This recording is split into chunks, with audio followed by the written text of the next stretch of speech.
Bien sûr, on vous retrouve, chers téléspectateurs, sur Autant Savoir. Aujourd'hui, on est sur la toile, carrément, mais pour y retrouver quel produit, produit spécial, les répétiteurs, souvent à la maison, mais sur la toile, comment y arriver? Est-ce que c'est de qualité en réalité? C'est ça qu'on va vérifier sur Autant Savoir aujourd'hui avec Aniat Onifade Bello et son invité. C'est dans un instant, juste derrière cet élément. Regardez. Ils ne sont pas dans un cours ordinaire. Bien, aidez-moi à ressortir les chefs-lieux des départements du Bénin. Ces écoliers sont en pleine séance de cours de soutien scolaire. Dans la plupart des écoles primaires, ces cours qui ne sont pas gratuits sont organisés à l'intention de certains apprenants pour des raisons multiples. C'est sur la demande de plusieurs parents que nous avons, ensemble avec l'administration de l'école, commencé ces cours. Il y a aussi d'autres parents qui sortent tard de leur boulot et qui veulent que leurs enfants soient encadrés, que les enfants ne soient pas laissés pour contre qu'ils courent partout dans l'école. Déjà au cours de la journée, il connaît les enfants qui sont au cours du soir. Donc si ces enfants présentent des difficultés, il essaie déjà de noter au cours de la journée et c'est au vu de ces difficultés qu'il propose les exercices. Quand je me campe à mes enfants au primaire, ils vont aux études tous les mardis soir et vendredi soir, moyennant quelque chose. Et l'enjeu, c'est que le maître qui, de leur côté, passe aussi assez de temps avec eux, il arrive à pouvoir revenir sur beaucoup de choses. Parce que moi-même qui suis ici, je ne maîtrise pas l'approche par compétent, le nouveau programme au primaire. Avec cet accompagnement scolaire, le niveau des enfants s'améliore généralement et se traduit par des résultats souvent encourageants. Nous révisons des choses que nous faisons les matins si on n'a pas bien compris. On fait parfois des activités et le maître nous explique ce qu'on va faire le lendemain parfois. Lorsque le maître explique au cours du soir, je comprends. Il réexplique. Quand on ne comprend pas, il réexplique. Les enfants, au début, il y en a qui, en classe, ne réagissaient pas comme nous le souhaitons. Mais après ces cours de renforcement, je trouve que leur réaction a connu d'amélioration. Sur 3 ans maintenant où ils ont commencé, j'ai vu une automatisation de l'apprenant, la manière d'aborder les choses plus facilement et puis ça fait que l'enfant est épanoui. L'objectif de cette aide est de contribuer à la réussite scolaire des apprenants. Pour les cours qui se déroulent en fin de journée, certains parents s'interrogent cependant sur leur efficacité. Si juste après ça là, on lui impose encore, je ne sais pas, d'autres cours, je trouve que c'est le surchargé. Et je me demande souvent si les enfants arrivent à recevoir, à percevoir le message comme cela se devait. Moi, il ne reste pas en place. Mais en venant à la maison, la maman a l'habitude de dire, si les enfants reviennent, ils reviennent tout fatigués. Si on leur dit de prendre cahier, c'est pour commencer par dormir. Donc elles ne savent pas ce qu'ils ont fait exactement à l'école. Selon les spécialistes des questions éducatives, aménager l'emploi du temps tout en le conciliant avec les activités extrascolaires permettrait à l'enfant de s'épanouir davantage et surtout de produire de meilleurs rendements scolaires. Allez, merci beaucoup donc à Fulgencia Ontondi pour ce reportage qui parle bien sûr de soutien scolaire. On revient en plateau pour parler bien sûr des répétiteurs qu'on peut donc aller trouver en ligne et qui viendront à la maison enseigner vos enfants de façon physique. Mais un répétiteur trouvé en ligne, est-ce que c'est de qualité? En griffe, le point d'interrogation va être levé tout à l'heure par notre invité Jean-Marie Yalingpon. Il est créateur du site de répétiteurs. C'est ça, hein? Oui. Bonsoir. Bonsoir, monsieur Assio. Merci d'avoir accepté notre invitation. Et merci également à vous, Aniat Onifade Bello, d'avoir décroché en tout cas, c'est pas ce propriétaire d'idée pour nous, celui qui a eu l'idée en tout cas de créer quand même une plateforme sur laquelle on peut aller donc trouver un répétiteur pour son enfant. Voilà, c'est clair, hein, s'il fallait avoir cette idée, si l'idée n'existait pas, il fallait l'avoir, c'est sûr. On en parle sur ce plateau. Mesdames et messieurs, bonsoir et merci de choisir le grand rendez-vous. Déjà, ma question, monsieur Jean-Marie Alinkpong, c'est de savoir pour vous, un bon encadreur, c'est quoi? Un bon encadreur, un bon répétiteur, c'est toute personne qui a pour fonction d'expliquer à des élèves, à des apprenants, la leçon d'un enseignant. D'accord. Il revient sur les notions abordées en classe, il aide à comprendre, il aide à faire les travaux, il aide à faire les exercices. Il ne fait pas les exercices à sa place, il l'aide plutôt. Il aide à faire les exercices. Oui. Il répète ce que l'enseignant a dit en classe. Oui. D'où son nom, répétiteur. Alors, à Chomgaba, monsieur Alinkpong est aussi enseignant. On se demande si c'est ce qui vous a motivé à créer cette plateforme-là. Dites-nous un peu, comment vous en êtes venu à créer cette plateforme en ligne? Justement, je suis enseignant de mathématiques et dans le cadre de mes fonctions, j'ai remarqué qu'aujourd'hui, il y a plein de nos apprenants qui ont des difficultés à évoluer correctement en classe. Le besoin est là. Les parents sentent le besoin de prendre des répétiteurs, mais ils ne savent pas à qui s'adresser. Donc, il nous est venu à l'idée, pourquoi ne pas créer une plateforme pour permettre à ces parents, en moins d'une minute, de 2 minutes, en 3 clics déjà, prendre un répétiteur. Donc, voilà la genèse de l'idée, on a mûri et puis on s'est lancé dedans et le site a eu le jour. D'accord. Mais vous avez dû vous faire accompagner par une équipe d'informaticiens pour pouvoir mettre en place cette plateforme. Comment s'est passée la collaboration avec l'aspect technique, justement? En plus de ma casquette de professeur de mathématiques, j'ai eu la chance de faire une formation en informatique. Donc, avec mes amis, quand l'idée a germé, on s'est mis ensemble, on a développé. Donc, de l'idée à la finalisation, j'y étais, puisque je suis dans le monde enseignant, je connais. Et également, j'ai un pied dans l'informatique. Donc, l'aspect technique, on a géré ça entre amis.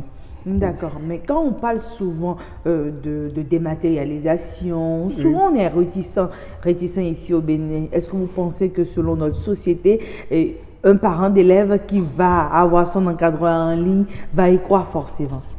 C'est pas évident, vu la psychologie du Béninois en général. Les répétiteurs dans notre société on les recrute par recommandation. Donc, c'est difficile aujourd'hui qu'un parent de son propre chef aille sur une plateforme pour dire je veux recruter un répétiteur, à moins que quelqu'un ait fait l'expérience et lui en a parlé.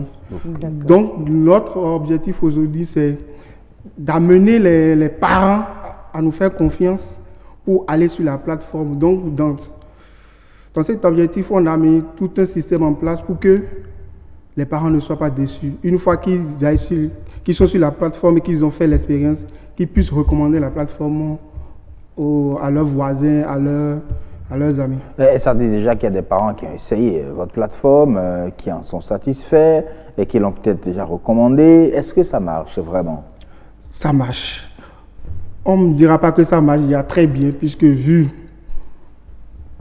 le système, c'est un peu, c'est petit à petit qu'on va changer les habitudes. C'est difficile de changer les habitudes. Donc, l'objectif aujourd'hui, c'est de communiquer autour de la plateforme. Ceux qui en ont fait l'expérience, on a eu de retours positifs, puisqu'on a mis un système en place de telle sorte que si aujourd'hui, vous faites l'inscription, vous en faites la commande d'un répétiteur, dans la journée, il y a un commercial qui va prendre contact avec vous. Okay. Et déjà, nous allons vous rencontrer, définir des buts précis et clairs, atteignables, avant de commencer. Ah, donc la négociation se fait de façon physique? Oui. En présentiel? Oui. Et non en ligne? Non. Ah, d'accord. Donc, les parents viennent juste faire la demande? Et il fait la demande sur la plateforme. C'est un formulaire genre, un article qu'on est en train d'acheter. D'accord. Tu as un apprenant qui a des difficultés en mathématiques en classe de 5e, tu vas sur la plateforme, Tu choisis mathématiques. Tu choisis mathématiques, tu choisis la matière et la classe, les jours où l'enfant, les disponibilités de l'enfant, tout ça c'est déjà prédéfini. D'accord. Mais les problèmes de l'enfant, est-ce que déjà sur la plateforme on en parle ou bien c'est après que vous parlez des objectifs à atteindre? La version que nous avons de l'application, nous ne parlons pas des difficultés de l'enfant. On va vers les parents pour en parler. Et c'est de là on définit clairement les objectifs qu'ils veulent pour l'enfant. Et comment arrivez-vous à trouver des enseignants à qui il faut faire confiance? Parce que il y a aussi la réputation. Justement, notre plateforme, ce n'est pas uniquement pour les parents. Nous avons fait la plateforme de telle sorte que les enseignants qui désirent avoir ces cours puissent s'inscrire aussi. Sur le formulaire, ils ont leur CV, tout ça là. Et nous mettons un point d'honneur à recruter que des enseignants qui sont en situation de classe. Parce que nous pouvons recruter des étudiants, mais nous avons voulu recruter que des enseignants qui sont en situation de classe. Il y a une équipe, après l'envoi du formulaire du CV, on étudie le CV, on vous fait appel, et c'est après toute une série de... Est-ce qu'il y a des tests pour au moins tester le niveau, parce que ce n'est pas seulement tous les enseignants qui ont des classes, qui ont forcément peut-être le niveau pour être de bons répétiteurs. Les tests, c'est au cours de l'entretien, c'est pas seulement, il y a des CP qui travaillent avec nous, il y a donc c'est tout un ensemble de trucs là. Pour assurer la garantie. Puisque aujourd'hui, s'il y a un parent qui fait une mauvaise expérience, c'est tout le système qui sera remis en cause. Donc, nous étudions correctement les dossiers et tout ça. D'accord. Mais pour l'instant, la plateforme n'est disponible que pour le Bénin ou vous songez à internationaliser le concept? Pour le moment, nous sommes au Bénin. On travaille au Bénin. On espère pouvoir aller dans les pays les pays limitrophes du Bénin.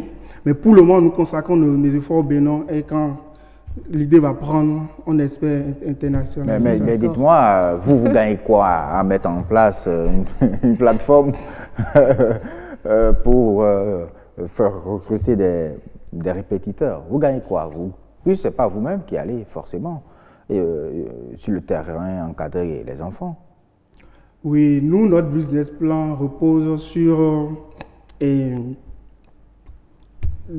que les parents vont donner. Au fait, les parents ne négocient pas avec les enseignants. Ah, d'accord. Nous prenons tout en charge. Donc, c'est vous qui payez les enseignants. Justement. Nous prenons tout en charge. S'il y a un problème, si nous avons par exemple un répétiteur en mathématiques, vous constatez que celui-ci ne répond pas à vos exigences, il suffit de nous faire signe et nous allons vous le changer automatiquement. D'accord. Donc, ça règle un problème. Le parent ne se tracasse plus à avoir un répétiteur. Les enseignants, de leur côté, sont obligés de respecter leur engagement. Je me demande, en ce qui concerne le suivi même du déroulement des répétitions, est-ce qu'il y a quelqu'un qui va voir ce que le répétiteur fait avec l'enfant? Il y a des évaluations que nous faisons. L'enfant qui a eu le répétiteur, puisque c'est l'enfant qui est le véritable évaluateur.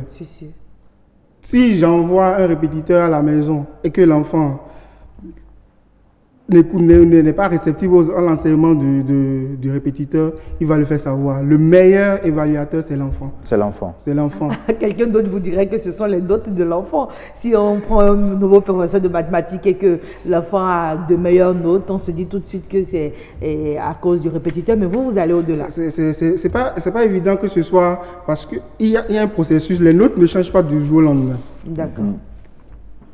Peut-être que l'enseignant qui était là, vous ne lui avez pas donné assez de temps pour mettre en pratique ce qu'il doit faire.